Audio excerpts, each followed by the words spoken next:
හරි. බලන්න. හරි. එතකොට ධර්මනේ මෙන්න මෙහෙමයි වෙන්නේ. දැන් උදාහරණයක් ගන්නකො. දැන් මෙන්න ප්‍රතික්‍රියක. හරි. ප්‍රතික්‍රියක තමයි ප්‍රතික්‍රියාව සහභාගී වෙන්නේ. මේ ප්‍රතික්‍රියාව සහභාගී වෙන්නේ ප්‍රතික්‍රියක. තේරුම් ගන්න. එතකොට මේ ප්‍රතික්‍රියාව සිද්ධ වෙනකොට ප්‍රතික්‍රියාව සිද්ධ වෙනකොට මේ ප්‍රතික්‍රියාව සිදු වෙන පද්ධතියෙන් ස්ථාප ශක්තිය උරා ගන්නවා. එහෙනම් ප්‍රතික්‍රියක ශක්තිය උරා ගන්නවා. උරාගෙන හදනවා මොනවද? ඵල. හදනවා ඵල. ධර්මතාව ප්‍රශ්න උත්තර වුණ හම්බෙන්නේ ප්‍රතික්‍රියාව සිද්ධ වෙනකොට ඒ ප්‍රතික්‍රියාව සිදු වෙන පද්ධතියෙන් ශක්තිය අවශෝෂණය කරනවා. අවශෝෂණය කරලා හදනවා මොනවද? ඵල. අපි උදාහරණයක් හැටියට හිතමු දරුවනේ ප්‍රතික්‍රියකවල තිබුණා ජූල් 100ක්. හරි? ප්‍රතික්‍රියාව සිද්ධ වෙද්දී පද්ධතියෙන් උරාගත්තා ජූල් 20ක්. එහෙනම් දැන් මට කියන්න ඵලවල ජූල් කීයක් තියෙනවද? 120යි. 120යි. එහෙනම් ඵලවල තියෙන ජූල් කීයක්ද? 120ක්. හරි නේද? එහෙනම් අර උරාගත්ත ශක්තිය තියෙන්නේ කොහෙද? ඵලවල තමයි තියෙන්නේ. වැඩේ තේරුණාද නැද්ද? මම අර ප්‍රශ්නය අහලා පුතාගේ යන්නේ. වැඩේ තේරුණාද නැද්ද? තේරුණා. හරි ලියන්න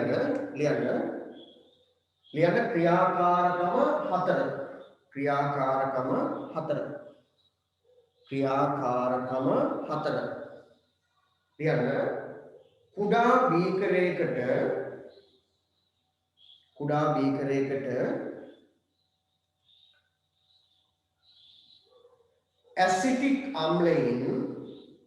කුඩා බීකරයකට ඇසිටික් අම්ලයෙන්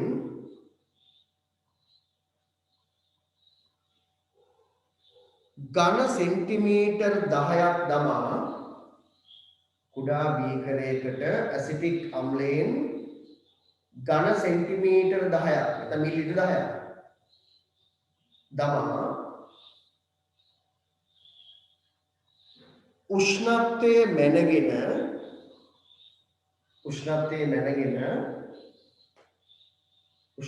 මැනගෙන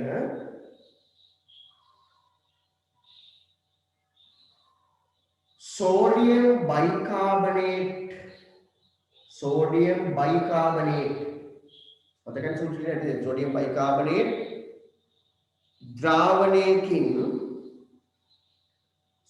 බයිකාබනේට් ද්‍රාවණයකින්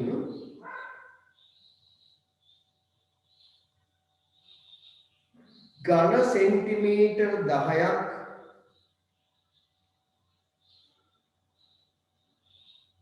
සෝඩියම් බයිකාබනේට් ද්‍රාවණයකින් ඝන සෙන්ටිමීටර් 10ක් ගෙන උෂ්ණත්වයේ මැනගෙන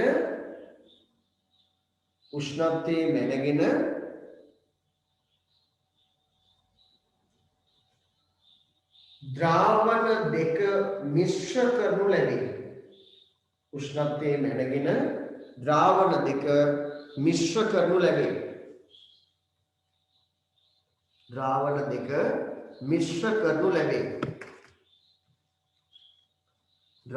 දෙක මිශ්‍ර කරනු ලැබේ. හරි? දැන් ලියන්න නිරීක්ෂණ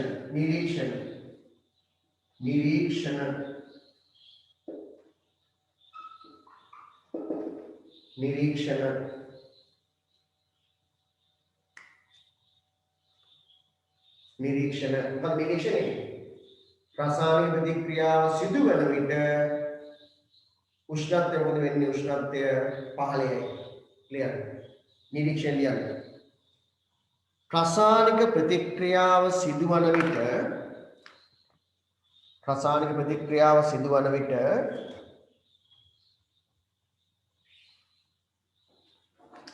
උෂ්ණත්වය 15යි. රසායනික ප්‍රතික්‍රියාව සිදුවන විට උෂ්ණත්වය 15යි. උෂ්ණත්වය පහළ යන්නේ. හරි? તો මේ රසායනික ප්‍රතික්‍රියාව සිද්ධ වෙනකොට උෂ්ණත්වය පහළ යනවා. එහෙනම් අපි නිගමනය කරනවා සෝඩියම් බයිකාබනේටුයි ඇසිටික් අම්ලයයි ප්‍රතික්‍රියා කරනකොට සෝඩියම් බයිකාබනේටුයි ඇසිටික් අම්ලයයි ප්‍රතික්‍රියා කරනකොට මොකද වෙන්නේ? තාපය අවශෝෂණය කරපු හින්දා පද්ධතියේ උෂ්ණත්වය පහළ වෙනවා. හරි? මෙන්න මේ වගේ රසායනික ප්‍රතික්‍රියාවක් සිද්ධ වෙනකොට තාපය අවශෝෂණය කරනවා නම් ඒ රසායනික ප්‍රතික්‍රියාව අපි හඳුන්වනවා තාප අවශෝෂක ප්‍රතික්‍රියා කියලා. ලියන්න තමයි නිගමනය.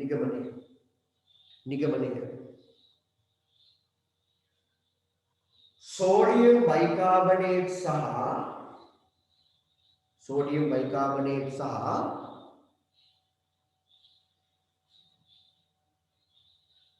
ඇසිටික් අම්ලය සෝඩියම් බයිකාබනේට් සහ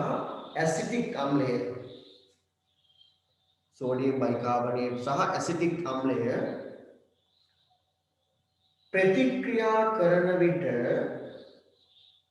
ප්‍රතික්‍රියා කරන විට නැත්නම් ප්‍රතික්‍රියාවේදී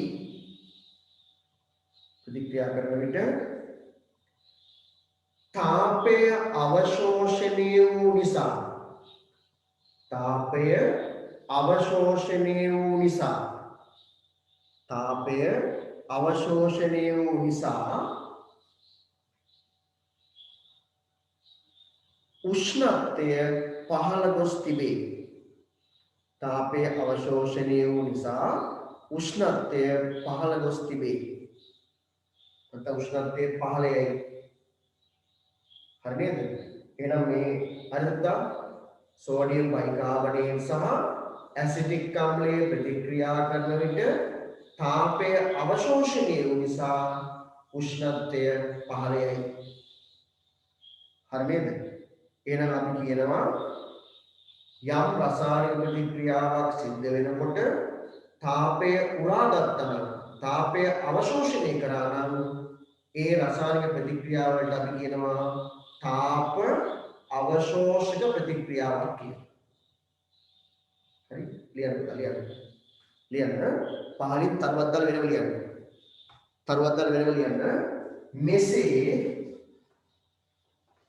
මෙසේ යම් රසායනික ප්‍රතික්‍රියාවක් සිදුවන විට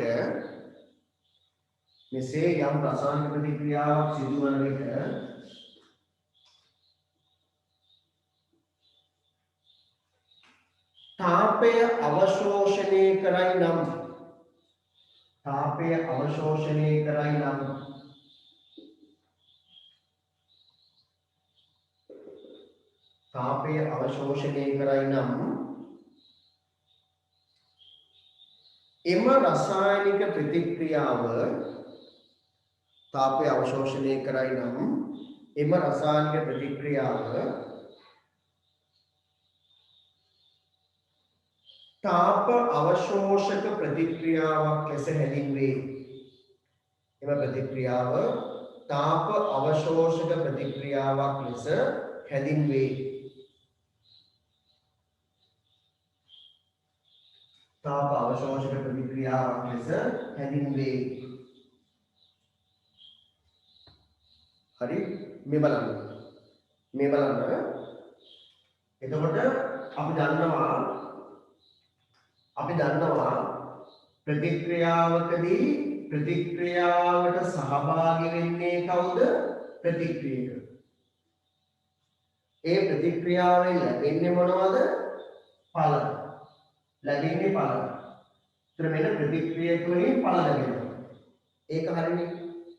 ඒතර තාප අවශෝෂක ප්‍රතික්‍රියාවකදී මොකද වෙන්නේ? ඒ ප්‍රතික්‍රියාව සිදුවන පද්ධතියෙන් තාප ශක්තිය අවශෝෂණය කරනවා. තාප ශක්තිය උරා ගන්නවා. තාප ශක්තිය ප්‍රතික්‍රියක වලට උරාගෙන ඵල වලට එකතු වෙනවා. උදාහරණයක් ඇටියට අපි මෙහෙම කියනවා. ප්‍රතික්‍රියක වල තිබුණා ජූල් 100ක්. තාප අවශෝෂක ප්‍රතික්‍රියාවකදී ඒ පද්ධතිය උරාගත් ජූල් 20ක්. එහෙනම් පළවන තියෙන ජූල් කීයද? 120ක්. එහෙනම් දරුවනේ තාප අවශෝෂක ප්‍රතික්‍රියාවක ප්‍රතික්‍රියක වල ශක්තියට වඩා පළවන ශක්තිය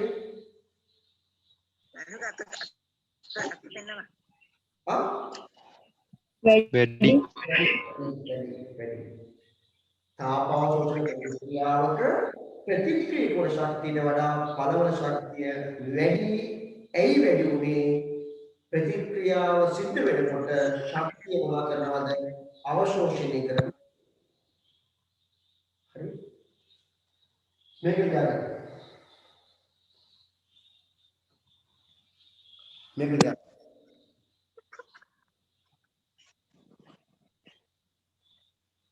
Kobe. 3, 2, 1.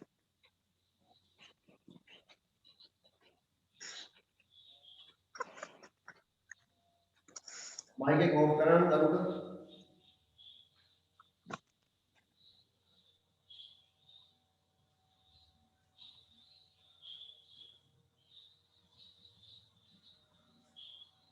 හරිද? ඉවරද?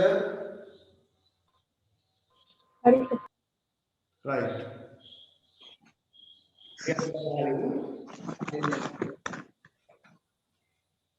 Mari deh.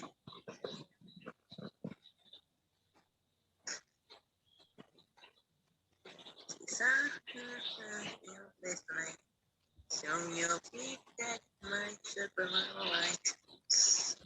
So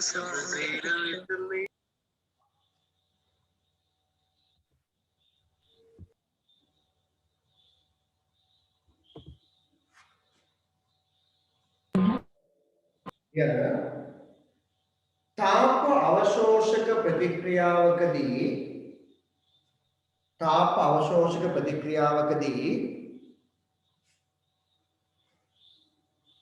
තාප අවශෝෂක ප්‍රතික්‍රියාවකදී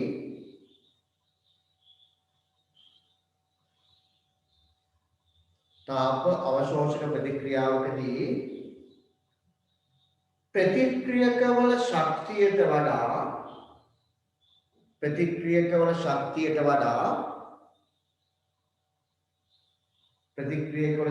වඩා පළවන ශක්තිය වැඩි. ප්‍රතික්‍රියකවල ශක්තියට වඩා පළවන ශක්තිය වැඩි. ප්‍රතික්‍රියකවල ශක්තියට වඩා පළවන ශක්තිය වැඩි.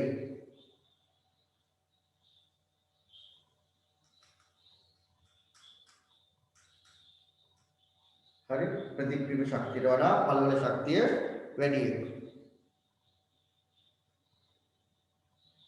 හරි, කරන්න දෙයක් නෑ පුතා. පාඩම දැන් කොටසක් තමයි එළියේ ඉන්නේ. ඒක පාඩම ගන්නකොට අනවශ්‍ය දේවල් කරනවා නම් මම එයාට මයික් එක ඔෆ් කරගන්න කිව්වා. එයා වෙන වචනයක් දාලා මීටින් එකට ආවා. හරි, ඒ කියන්නේ මේක ඕන්න දිගන්නේ. ඔයා ඒක එයාට මේ පාඩම ඕනේ. එයා වෙන වචනයක් දාගෙන ආයි මීටින් එකට ආවා. හරි. හරිද? ඒ වගේ වෙලාවක පණ ගන්න තියෙන එක විකල්පයයි මීටින් අයින් කරන එක. මම මේ වැඩේ කරා. දැන් ඔන්න එළියේ ඉන්න කෙනෙක්ට ආයෙ එන්න පුළුවන් මීටින් එකට. හරි? රයිට්? ඒ කියන්නේ අනවශ්‍ය શબ્ද දාගෙන විපාකයක් දෙන්නවා නම් මම වෙන විකල්පයක් නැහැ. රයිට්? මම හිතන්නේ මගේ පන්ති ළමයි නෙවෙයි යා. මගේ පන්ති ළමයි හිම කරන්නේ නැහැ. රයිට්? හරි. මේ බලන්න. එතකොට ප්‍රතික්‍රියකවල ශක්තියට වඩා පළවන ශක්තිය වැඩි තාප අවශෝෂක ප්‍රතික්‍රියාවක. හරි, දැන් මේ බලන්න. දැන් ඔයාලට මම කිව්වා ඉස්සෙල්ලා මේ තාපදායක ප්‍රතික්‍රියාව අපි නිරූපණය කරනවා ශක්ති මට්ටම් සටහනකින්. තාප අවශෝෂක ප්‍රතික්‍රියා නිරූපණය කරන මොන වගේ දරුවනේ ශක්ති මට්ටම් සටහනකින්. එතකොට එහෙම නිරූපණය කරනකොට මම ඔයාලට කිව්වා මේ y අක්ෂය. හරි? y අක්ෂයට මොනවද අපි දාන්නේ? මොනවද දාන්නේ? ශක්තිය. y අක්ෂයට දාන්නේ ශක්තිය. දැන් මට කියන්න දැන් ශක්තිය වැඩි තාපදායක ප්‍රතික්‍රියාවේද sorry දැන් තාපාවශෝෂක ප්‍රතික්‍රියාවේ දැන් වැඩි ප්‍රතික්‍රියා කරන ශක්තියද පළවන ශක්තියද ආ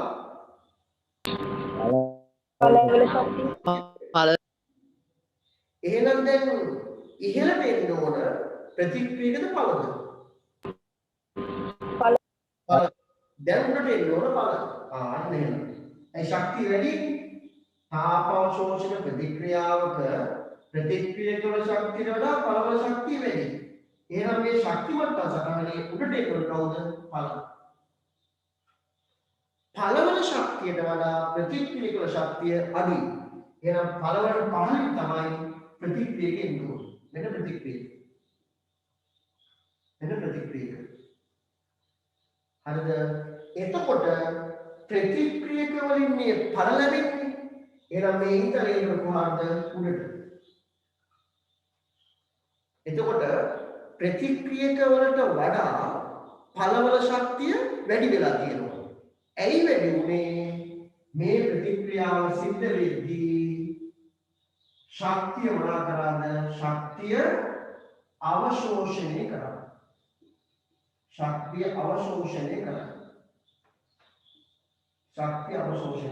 දැන් බලන්න තාප අවශෝෂක ප්‍රතික්‍රියාවක් සිද්ධ වෙනකොට මෙන්න ප්‍රතික්‍රියක වල ශක්තිය එතකොට ප්‍රතික්‍රියක වල ශක්තියට ප්‍රතික්‍රියාවස්තුන පද්ධතියේ ශක්තිය අවශෝෂණය කරනවා. දැන් ප්‍රතික්‍රියක වලට වඩා පළවන ශක්තිය වැඩි. මෙන්න මේ නිරූපණය කරේ තාප අවශෝෂක ප්‍රතික්‍රියාවක ශක්ති මට්ටම් සටහන. හරි? අර මට මීට් එකට එන්න බැහැ කියලා කතා කරන දරුවා ආවද තුලට?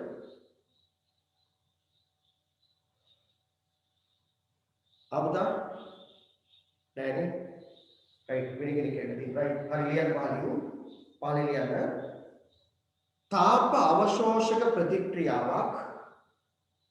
තාප අවශෝෂක ප්‍රතික්‍රියාවක්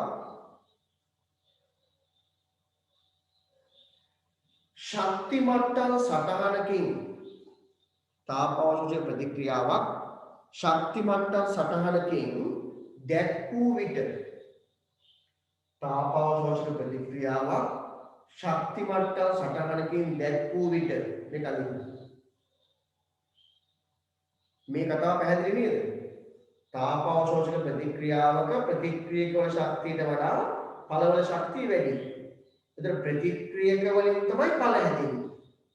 හැදෙනකොට ශක්තිය අවශෝෂණය කරනවා. ඒතකොට ප්‍රතික්‍රියක වලට වඩා පළවන ශක්තිය වැඩි.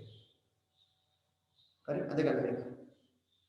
සර් කලින් කියප එක පොඩ්ඩක් කියන්න. කලින් කියප එක දැන් තාප අවශෝෂක ප්‍රතික්‍රියාවකදී ප්‍රතික්‍රියක වල ශක්තියට වඩා පළවන ශක්තිය වැඩි. හේතු ශක්තිය උරා ගන්නවනේ. ඒ ප්‍රතික්‍රියාවල පද්ධතියේ ශක්තිය උරා ගන්න ප්‍රතික්‍රියාව සිද්ධ වෙන්නේ.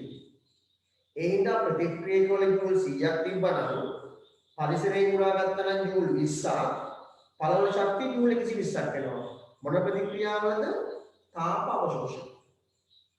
ඒතර ශක්ති මට්ටම් සටහනක් හදිනකොට මෙන්න මේ y අක්ෂයේ නිරූපණය කරන ශක්තිය. දැන් බලන්න තාප අවශෝෂක ප්‍රතික්‍රියාවක ප්‍රතික්‍රියක වලට වඩා පළවන ශක්තිය වැඩි. එහෙනම් පළ නිරූපණය කරන්න වෙන්නේ මේ ශක්ති මට්ටම් සටහනේ පළ බිඳු. ඒ ශක්තිය වැඩි. පළවනට වඩා ප්‍රතික්‍රියක වල ශක්තිය අඩු නිසා ප්‍රතික්‍රියක නිරූපණය කරන්නේ පහළින්. මොන ප්‍රතික්‍රියාවලද? තාප අවශෝෂක. එතන ප්‍රතික්‍රියක වලින් ලැබෙනවා මොනවද? පළ. හරියට මේ ඉතින් උඩට එන්නේ. එතන ප්‍රතික්‍රියක වලින් පළ ලැබීමේදී ශක්තිය මොනවා කරනවද? අවශෝෂණය කරනවා. එහෙනම් මේ නිරූපණය කර තියෙන්නේ තාප අවශෝෂක ප්‍රතික්‍රියාවක ශක්ති මට්ටම් සටහන. හරිද?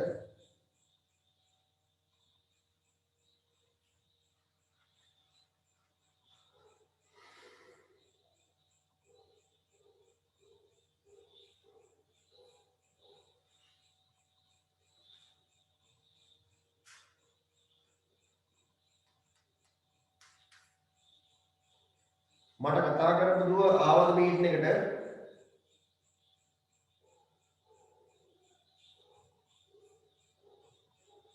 නැද්ද?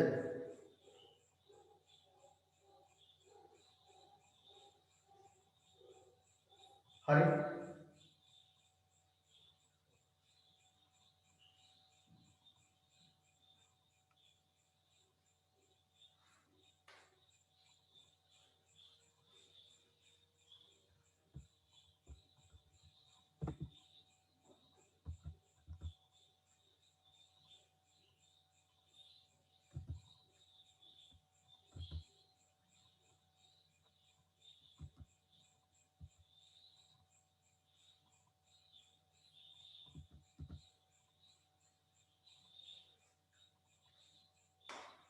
හරි නේද?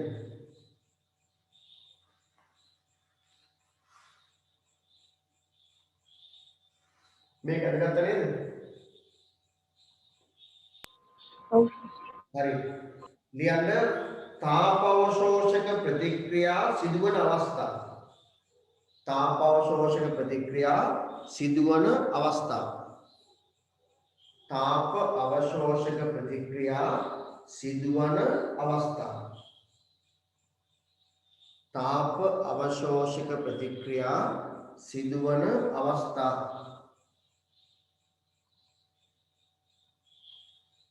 හරි. තාප අවශෝෂක ප්‍රතික්‍රියා සිදුවන අවස්ථා. හරි නේද?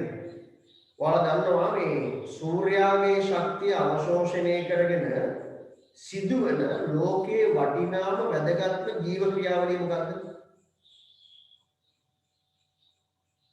ප්‍රභා ප්‍රභා සංශ්ලේෂණය. අන්න දන්නවනේ. ප්‍රභා සංශ්ලේෂණ අන්න හරි. ඔය ප්‍රභා සංශ්ලේෂණය කියන ප්‍රතික්‍රියාව, ප්‍රභා සංශ්ලේෂණය කියන අහන ප්‍රතික්‍රියාව. ඒ ප්‍රතික්‍රියාව සිද්ධ වෙනකොට ඒකෙදි තාපය අවශෝෂණය කරනවා. එන එක තාප අවශෝෂක ප්‍රතික්‍රියාව. ඊළඟට හුණුගල් වියෝජනය කරලා පිලිස්සු හුණු නිෂ්පාදනය කරද්දී සිද්ධ වෙන්නේ මොකද්ද? තාප අවශෝෂක ප්‍රතික්‍රියාවක්. ඒ ප්‍රතික්‍රියාවට නිරූපණය කරන්න පුළුවන් රසායනික සමීකරණයකින්. මේ බලන්න තාප අවශෝෂක ප්‍රතික්‍රියාවක් විදිහට අපිට කියන්න පුළුවන් හුණුගල්, ඒ කියන්නේ කැල්සියම් කාබනේට්. ඝනද ද්‍රවද වායුද? ඝනද ද්‍රවද වායුද? කැල්සියම් කාබනේට් ගණ ගණ එතකොට මෙයාව රත් කරනකොට වියෝජනය වෙලා ලැබෙනවා මොනවද? කැල්සියම් ඔක්සයිඩ් ඝන පිට වෙනවා කාබන් ඩයොක්සයිඩ් වායු G. yes. මේ සමීකරණය තුලිත වෙලා තියෙනවා දන්නවද? මෙන්න මේ ප්‍රතික්‍රියාව සිදු වෙනකොට තාපය අවශෝෂණය කරනවා. වෙන වචනකින් කිව්වොත් හුණුගල් රත් කිරීමේදී වියෝජනය වෙලා අලුණු හෙවත් පිලිස්සු නිෂ්පාදනයේදී තාප අවශෝෂණයක් සිද්ධ වෙනවා. හරි? ලියන්න. තාප අවශෝෂක ප්‍රතික්‍රියා සිදුවන අවස්ථා ලියන්න. එක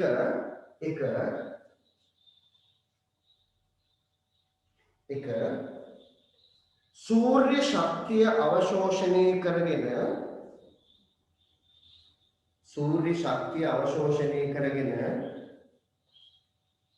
සූර්ය ශක්තිය අවශෝෂණය කරගෙන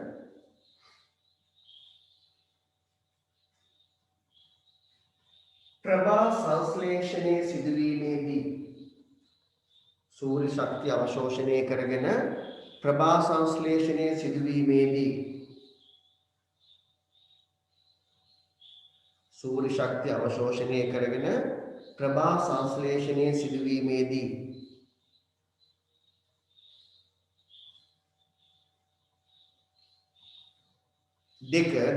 දෙවෙනි එක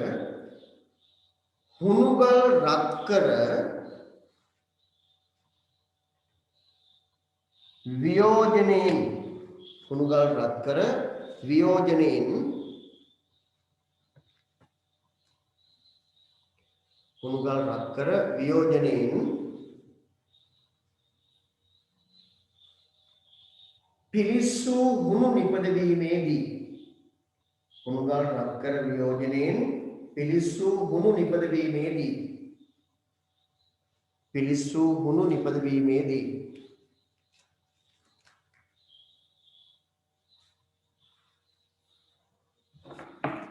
හරි පිලිස්සු හුණු නිපද වීමේදී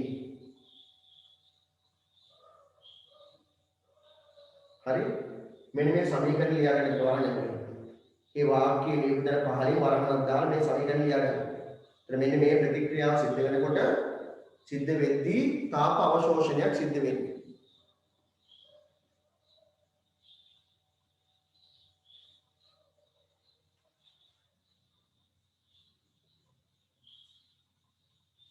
ඉවරද?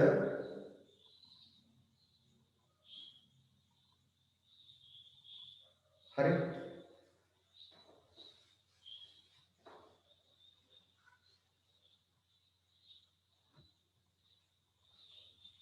ඉවරද වැඩේ?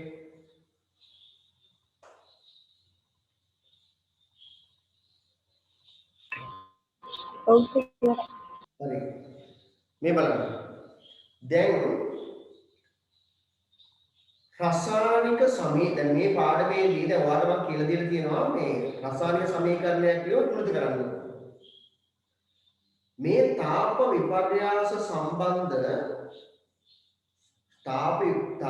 රසායනික ප්‍රතික්‍රියාවක තාප විපර්යාසය හා සම්බන්ධ සෑම අවස්ථාවකදී රසායනික සමීකරණ ලියනවා නම් අනිවාර්යයෙන්ම ප්‍රතික්‍රියක හා පළවන භෞතික තත්ත්වයන් දක්වන්න ඕන. මොනවද භෞතික තත්ත්වයන් කියන්නේ? ඒක ඝනයක්ද, ද්‍රවයක්ද, වායුවක්ද, එහෙම නැත්නම් ජලයේ දිය කරලාද තියෙන්නේ කියලා පෙන්වන්න ඕන. හරිද? මෙන්න මෙහෙම. දැන් මේ බලන්න. අලුමිනියම් කැල්සියම් කාබනේට් ඝනයක් S. අලුමිනියම් කැල්සියම් ඔක්සයිඩ් ඝනයක් S. කාබන් ඩයොක්සයිඩ් වායුවක් gas. මෙන්න මේ වගේ හැම වෙලෙම මතක තියාගන්න.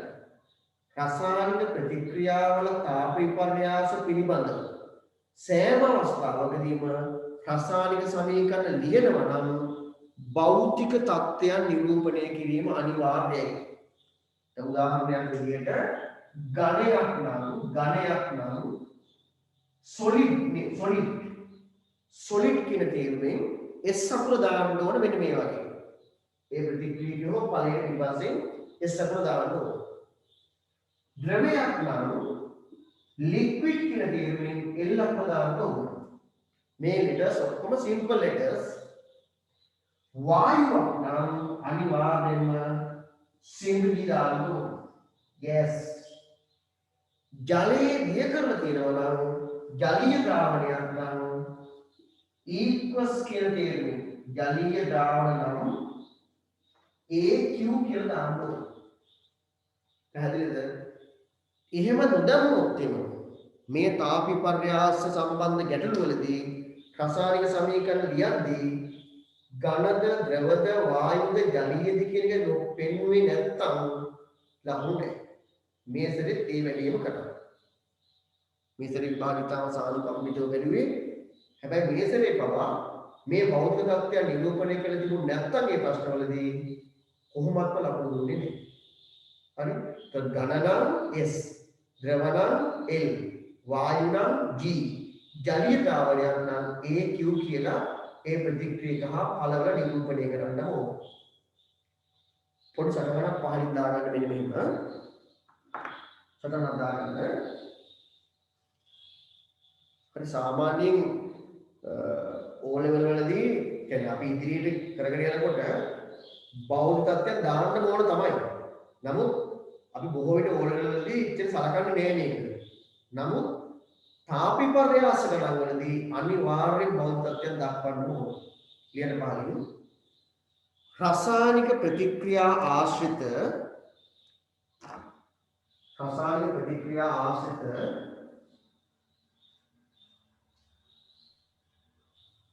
තාප විපර්යාස රසායනික ප්‍රතික්‍රියා ආශ්‍රිත තාප විපර්යාස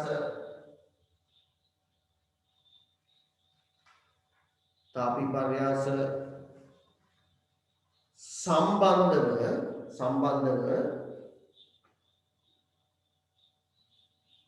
රසායනික සමීකරණ දක්වන්නේ නම් සම්බන්ධව රසායනික සමීකරණ සම්බන්ධව රසායනික සමීකරණ දක්වන සෑම අවස්ථාවකදීම රසායනික සමීකරණ දක්වන සෑම අවස්ථාවකදීම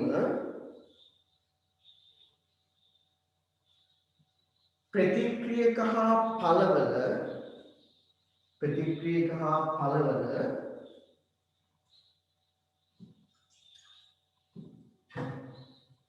භෞතික තත්ත්වයන් දැක්වීම අත්‍යවශ්‍ය වේ. භෞතික තත්ත්වයන් දැක්වීම අත්‍යවශ්‍ය වේ. භෞතික තත්ත්වයන් දැක්වීම අත්‍යවශ්‍ය වේ.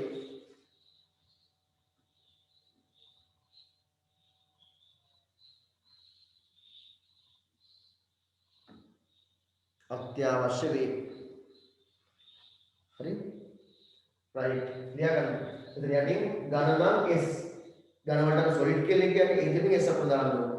ද්‍රවයක් නම් liquid කියන තේරුමින් L දාන්න ඕන. වායුවක් නම් gas කියන තේරුමින් G දාන්න ඕන. ජලීය ද්‍රාවණයක් නම් equals AQ දාන්න ඕන.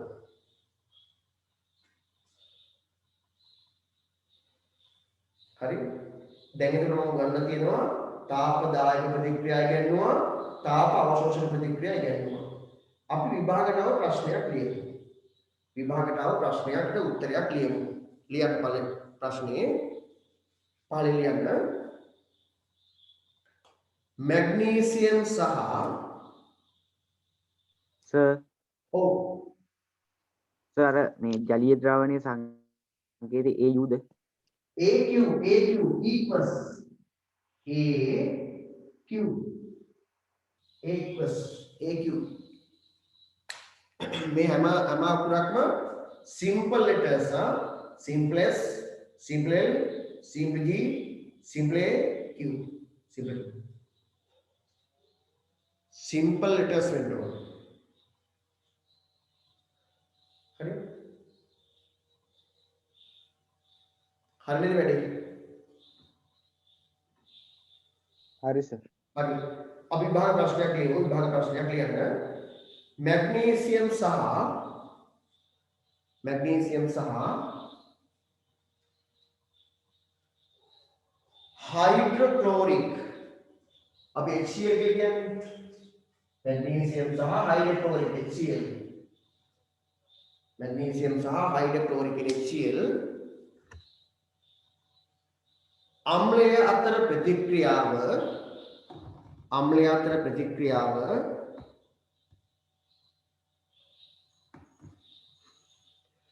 තාපදායක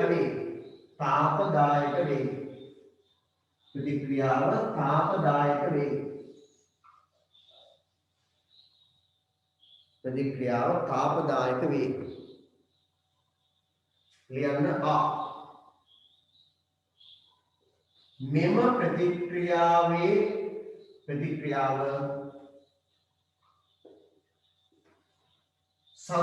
ප්‍රතික්‍රියාව සඳහා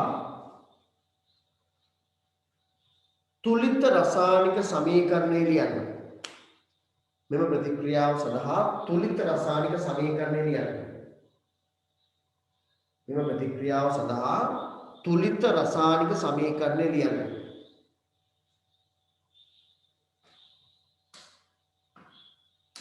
ප්‍රතික්‍රියාව සඳහා තුලිත රසායනික සමීකරණය ලියන්න. හොඳට මතක තියාගන්න භෞතික තත්ත්වයන් දක්වන්න ඕන. ඝනද, ද්‍රවද, වායුද, ජලීයද කියලා. මම ඔයාලට පොඩි උදව්වක් කරන්නම්. ඕනම අම්ලයක් ජලීයයි. හරි? දෙක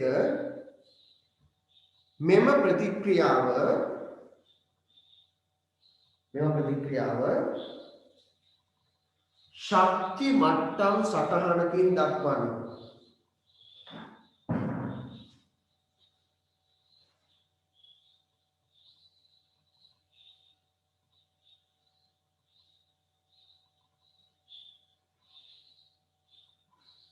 ප්‍රතික්‍රියාව ශක්ති මට්ටම් සටහනකින් දක්වන්න.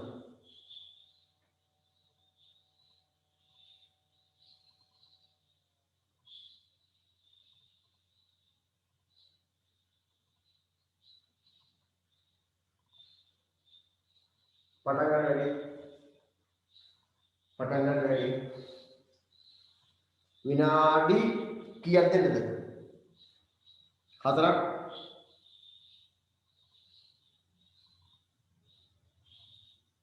4ක් 5ක් දෙන්න ටකල කරන්නකො.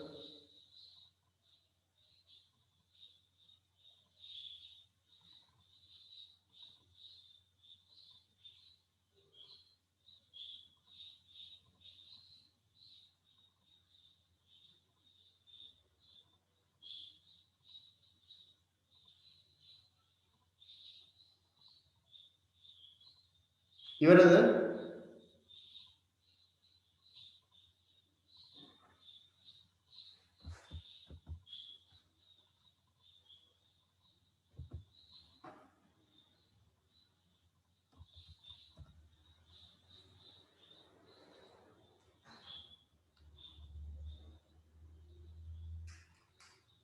ඉවරද? වෙලාව නම් ඇති.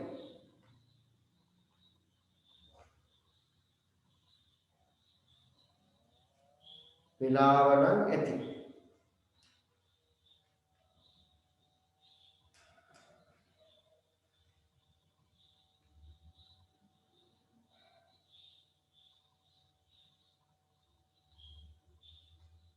හරි.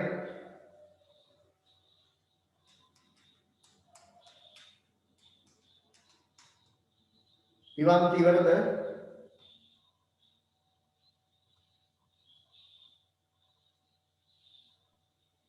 තාම නෑ. right. කවුද අර පොළොන්නරුවේ ඉන්න දුව මේ පාඩමේ දැන් ඉන්නවද?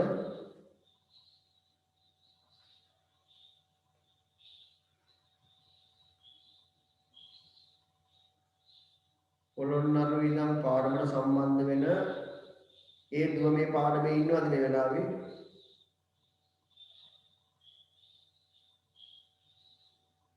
නෑනේ.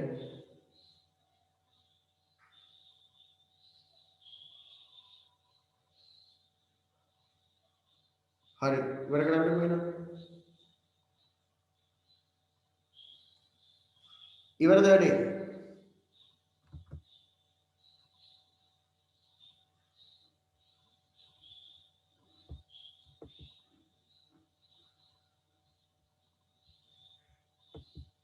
right. හොඳයි. මෙන්න අපි ඉස්සල්ලාම මේ ප්‍රතික්‍රියාවේ රසායනික සමීකරණය අපි ලියමු. මේ බලන්න. කවුරුද ප්‍රතික්‍රියා කරන්නේ මැග්නීසියමුයි හයිඩ්‍රොක්ලෝරික් අම්ලයයි HCl.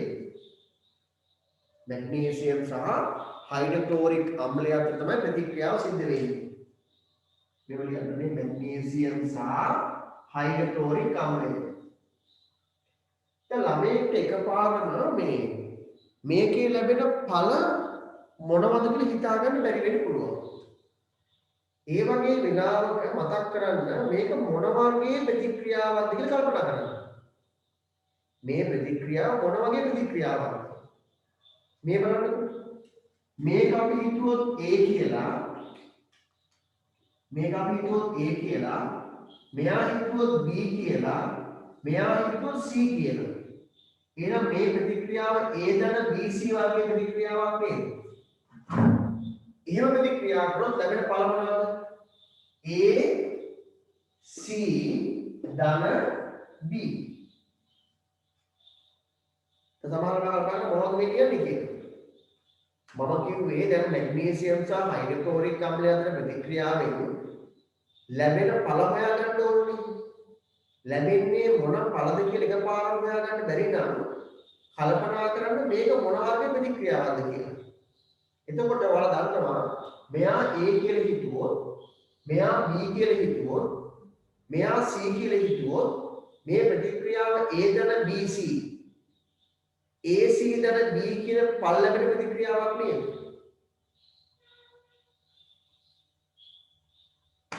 මොන වගේ ප්‍රතික්‍රියාවක්ද? කොහොමද මතක නැහැ? ඒකනේ කියන්නේ. ඒක ඒක විස්ථාපන ප්‍රතික්‍රියාව.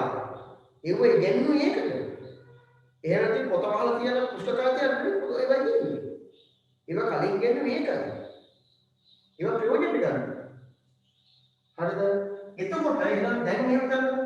එහෙනම් දැන් මේක ගැන හිතලා මම ලැබෙන ඵල කියන්නේ මොකක්ද කියලා? මැග්නීසියම් ක්ලෝරයිඩුයි හයිඩ්‍රජන් වායු ඔව්.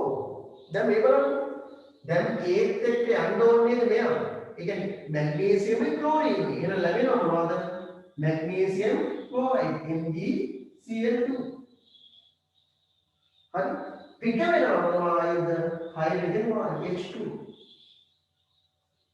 අන්න එහෙම කල්පනා කරගන්න. හරි? රයිට්. දැන් මේක මෙහෙම දෙන්න තිබුණොත් එක ලකුණක්වත් හම්බෙන්නේ නැහැ. මොකද කරන්න ඕනේ? ඉස්සෙල්ලා තුලිත කර තුලිත කරමු. හරි. තුලිත කරමු. රයිට්. කොතනද ඉලක්කම් දාන්නේ? තුලිත කරලා එතනද මේ HCl ඉස්සරහින් දෙකක් ගන්න. alright. හයිඩ්‍රොක්ලෝරික් වලට දෙකක් දැම්ම හැටි ප්‍රතික්‍රියාව තුලිතයි. දැන් මෙහෙම ලියලා තිබුණොත් ඒ මුල් ලකුණු හම්බ වෙනවද? නෑ නෑ. එහෙනම් මොනවද දක්වන්න ඕනද? භෞතික ස්වභාවය ස්වභාවය දක්වන්න ඕන. මැග්නීසියම් ඝනයද ද්‍රවයද වායුවද? ඉක්මනින් කියන්න. ඝනයක් ඝනයක්. එහෙනම් මොකක්ද අහුරන්නේ? S. S ඔයාලම උදව්වක් කරා හැම වෙලේම අම්ල තියෙන්නේ මොනවා විදියටද? ජලීය ද්‍රාවක. එහෙනම් හයිඩ්‍රොක්ලෝරික් වල පිටිපස්ස මොකක්ද දාන්න ඕන? AQ මැග්නීසියම් ක්ලෝරයිඩ් කියන්නේ ඒක ජලීයයි. AQ පිට වෙනවා H2 මොකක්ද? yes. ඔන්න ලකුණු දෙකක් ඔබට ලැබෙනවා. මෙන්න මෙහෙම නිරූපණය කරනකොටම ලකුණු දෙකක් ලැබෙනවා. දැන් මේකේ ශක්ති මට්ටම් සටහන අදින්න ඕන. මේ ප්‍රතික්‍රියාවේ ශක්ති මට්ටම් සටහන අදින්න ඕන. ඉස්සෙල්ලාම තේරුම් ගන්න මේක තාපදායකද තාප අවශෝෂකද? තාපදායක තාපදායක. මෙන්න මේ ටික නේද ධර්මනේ ප්‍රතික්‍රියක. මේ ටික ප්‍රතික්‍රියකනේ. නේද? මේවා මොනවද මේවා?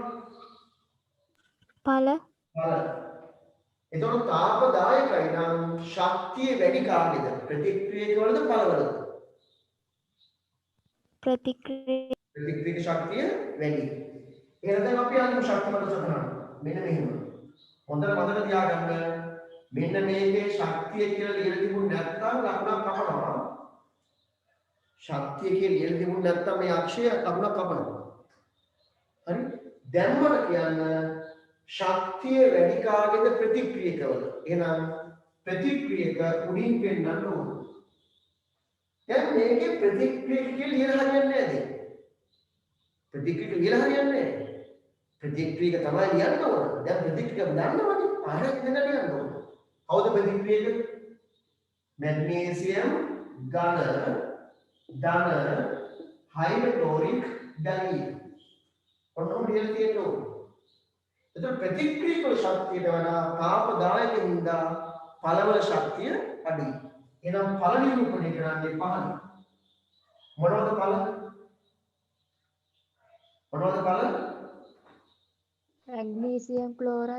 මැග්නීසියම් ක්ලෝරයිඩ් අර බෞද්ධද ලියන්න ඕන. ජලීය ඒවා ලියන්න ඕන. ධන මොනවාද? H2 gas. හරිද? එතකොට ඊතලේ කොහාට දෙන්නේ? පහළ. මේක පෙන්වන්න ඕන ශක්තිය තාප ශක්තිය පිටලේ. තාප ශක්තිය පිටලේ. මෙන්න මේ රසායනික ප්‍රතික්‍රියාවට අදාළ ශක්ති මට්ටම් සටහන. ඔව් කියන්න. HCl ඉස්සරහින් දෙක ලියන්න ඕනේ. මොකද? HCl ඉස්සරහින් 2 ලියන්න ඕනේ නැද්ද සර්? ලියන්න අනිවාර්යයෙන් ලියන්න මට වැරදිලා තුලින් සමීකරණේ අනිවාර්යයෙන් ලියන්න හරි මේක හරිද ඔබ හරි කරාද හරියට කරාද වැඩි හරියට ඔව් හරි කරෙන්නේ නැත්නම් සටහන් කරගන්න කරේ නැත්නම් සටහන් කරගන්න හරි රයිට් අපි යනවා ඉවරයි නේද ඊළඟ කොටසට මේක විභාග ටාප් එකක් විභාග ටාප් ප්‍රශ්නයක් මේක ලකුණු දෙකක් දුන්නා මේක තුනක් දුන්නා 1 2 3 හරි රයිට් ලියන මාතෘකාව හරි ක්‍රියාකාරකම් පස්වෙනි එක මේ වෙද්දි ක්‍රියාකාරකම් 4ක් ඉවරයි පස්වෙනි ක්‍රියාකාරකම ලියන්න ක්‍රියාකාරකම 5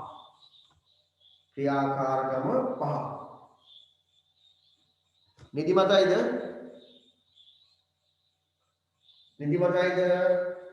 ඔව් එහෙනම් පුතා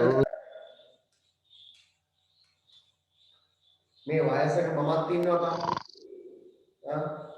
මේ වයසක මමත් ඉන්නවා එතකොට තරුණ ජවයේදී එහෙමනේ කියන්නේ අපි මුල්ලෝ අපිට හයිය තියෙනවා නේද නෑ සර් නීති 10ක් දෙන සමයේදී නිදිමතයි රයිට් කියන්නේ ක්‍රියාකාරකම් 5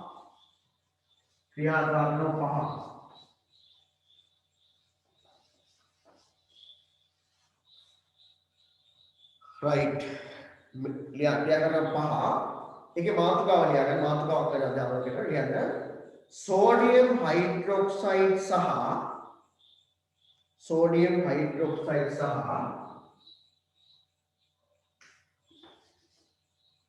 hydrochloric අම්ලය අතර sodium hydroxide සහ hydrochloric අම්ලය අතර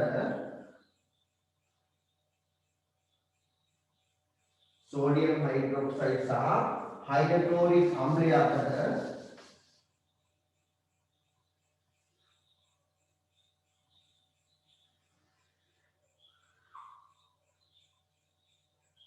රසායනික ප්‍රතික්‍රියාවේ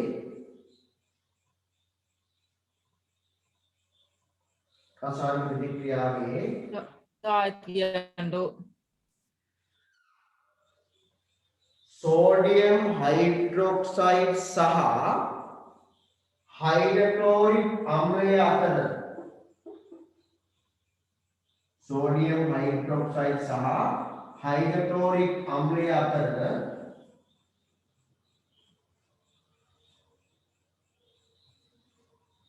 රසායනික ප්‍රතික්‍රියාවේ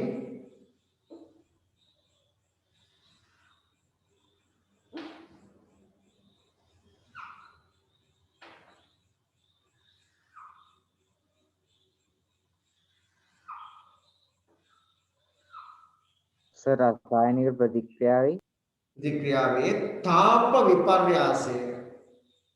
තාප විපර්යාසය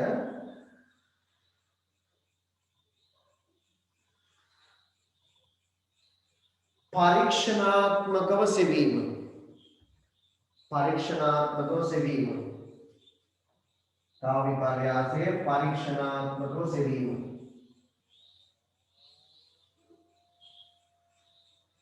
පරීක්ෂණාත්මකව සෙවීම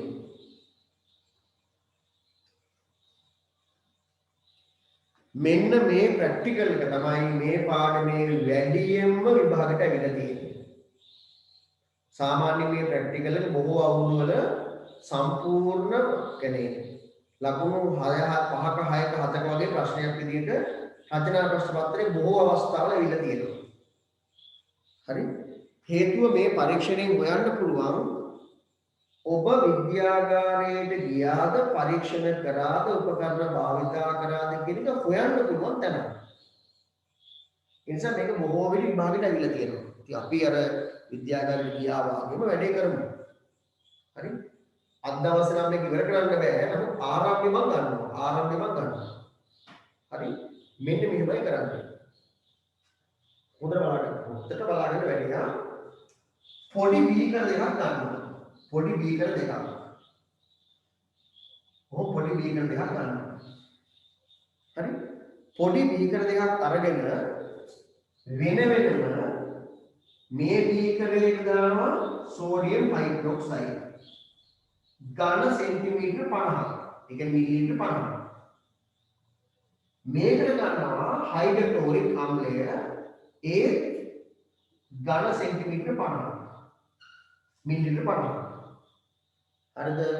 කුඩා බීකර දෙකකට වෙන වෙනම සෝඩියම් හයිඩ්‍රොක්සයිඩ් ඝන සෙන්ටිමීටර 50කුයි හයිඩ්‍රොක්ලෝරික් අම්ල ඝන සෙන්ටිමීටර 50කුයි වෙන වෙනම මැනගන්න. හරි? මැනගෙන මේ ද්‍රාවණ දෙකේ වෙන වෙනම උෂ්ණත්වය මැනගන්න. ද්‍රාවණ දෙකේ උෂ්ණත්වය වෙන වෙනම මැනගන්න. ඊට පස්සේ මේ බලන්න ගන්නවා මෙන්න මේ තියෙන්නේ පොලිස්ටයිරීන් වලින් හදන කෝප්පයක්. ඒ කියන්නේ විඩියෝ වගේ දෙකකින් හදන කෝප්පයක්.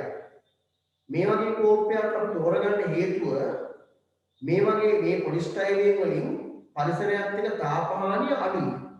පරිසරයේ තාපය උරා ගැනීමත් අඩුයි. මේක ඇතුලේ තාපය එළියට යනවත් අඩුයි. යන්නේ කියන්න බෑ යන ප්‍රමාණය අඩුයි. ඒ හින්දා මෙන්න මේ වගේ පොලිස්ටයිරීන් කෝප්පයක් තෝරගන්න. තෝරගෙන හොඳ බලන්න. තෝරගෙන මෙන්න මේ ද්‍රාවණ දෙක මේ කෝප්පේට දානවා. හරි? කෝප්පේට දාලා ඉක්මනින්ම මේක ඇගේකින් වහනවා. මේක ඇගේකින් වහනවා. හැබැයි වහන ඇගය තාම පරිවාරක වෙන්න බෑ. කිරලැණියක් නම් ගොඩක් හොඳයි. කොහොම ඇගේකින් වහනවා. දැන් ද්‍රාවණය මේක දාලා තියෙන්නේ. ද්‍රාවණයට දාලා තියෙන්නේ. හරි? ඊට පස්සේ මේකේ උෂ්ණත්වමානය ගිල්ලනවා. උෂ්ණත්වමානය ගිල්ලනවා. පැහැදිලිද? ඒ වගේම මේකේ වීදුරු කුරුකුත් අපි දාලා තියෙනවා. දැන් අපි කරන්නේ මේ ද්‍රාවණ දෙක මේකට දාලා වීදුරු කුරේ කලත්ත උෂ්ණත්වමානයේ පාඨාංක නිරීක්ෂණය කරනවා.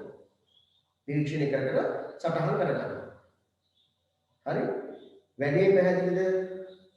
කුඩා බීකර දෙකකට සෝඩියම් හයිඩ්‍රොක්සයිඩ් ඝන සෙන්ටිමීටර 50කුයි හයිඩ්‍රොක්ලෝරික් අම්ල ඝන සෙන්ටිමීටර 50කුයි අරගෙන උෂ්ණත්වයේ මැනගෙන මෙන්න මේ වගේ පොලිස්ටයිරීන් කෝප්පයකට දාලා ඇබේකින් වහලා ද්‍රාවණ මිශ්‍ර කර උෂ්ණත්වය සටහන් කරගන්නවා.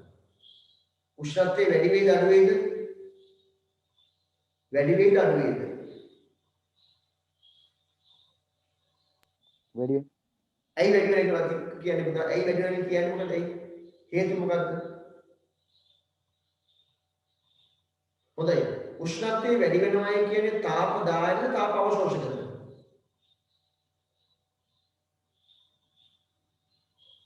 තාප අවශෝෂණ.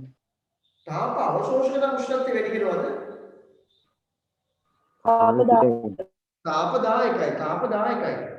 තාපදායක ප්‍රතික්‍රියාවක් වෙන්නේ. කොහොමද ඔයාලා මේ ප්‍රතික්‍රියාව තාපදායකයි කියලා තීරණය කරන්නේ?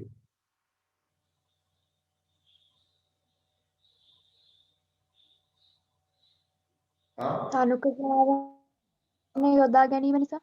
මොකද? තනුක ද්‍රාවණ යොදා ගැනීම නිසා. නෑ. එක ක්‍රමයක් තියෙන්නේ. ඒක මේ වෙද්දි උගන්ලා තියෙන්නේ මොකක්ද?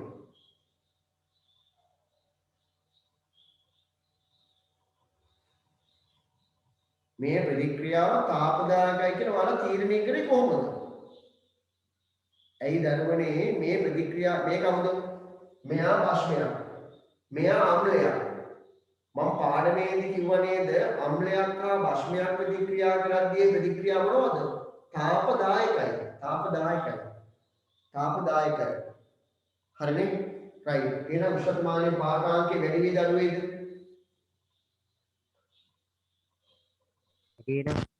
වැඩි වෙනවා. වැඩි වෙනවා. උෂ්ණත්වමානයේ පාඨාංකය වැඩි වෙනවා. හරි? රයිට්. ලියන්න ක්‍රමය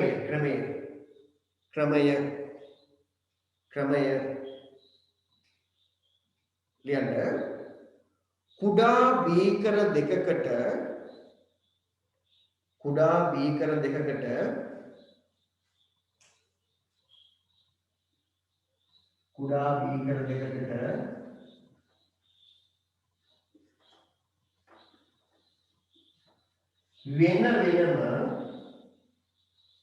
වෙන වෙනම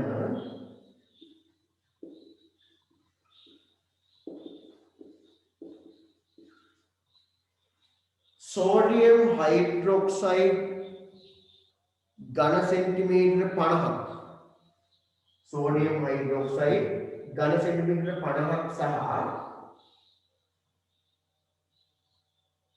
සෝඩියම් හයිඩ්‍රොක්සයිඩ් ඝන සෙන්ටිමීටර 50ක් සහ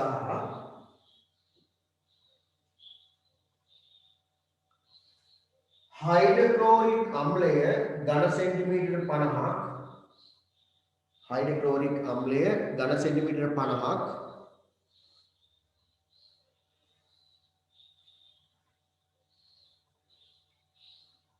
මැනගෙන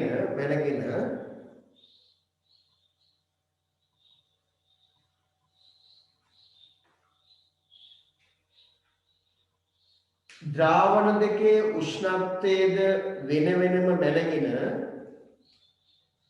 ද්‍රාවණ දෙක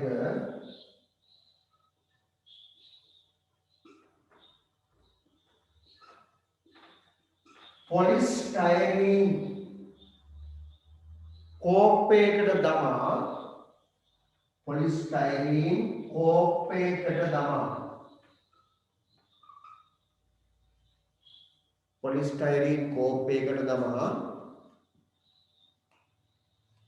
වීදුරු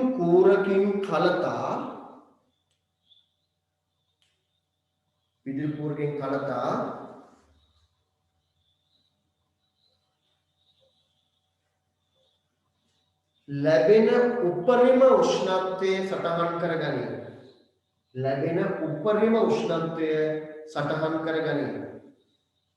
ලැබෙන උපරිම උෂ්ණත්වය සටහන් කරගනී.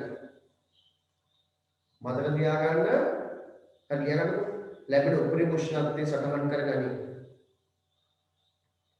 මතක තියාගන්න එක අවුරුද්දක උෂ්ණත්වය සටහන් කරගනී කියන එක තිබුණොත් ලකුණු දුන්නේ නැහැ. උපරිම උෂ්ණත්වය කියන්නේ මේක ඉහළ ගිහිලා උපරිමගේට ආවම ඒක තමයි දැනගන්න ඕනේ. ඒකින් තමයි උපරිම උෂ්ණත්වය කියන එක highlight කරන්නේ, underline කරන්නේ. පරීක්ෂණය ගැන කියනවා නම් අනිවාර්යෙන් උෂ්ණත්වය ලියවන්න ගන්න උපරිම උෂ්ණත්වය තමයි දැනගන්න. උපරිම උෂ්ණත්වය මැනගන්න නැත්නම් සටහන් කරගන්න ඕනේ මැනගන්න. හරි? මේක දැනගන්න.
හරි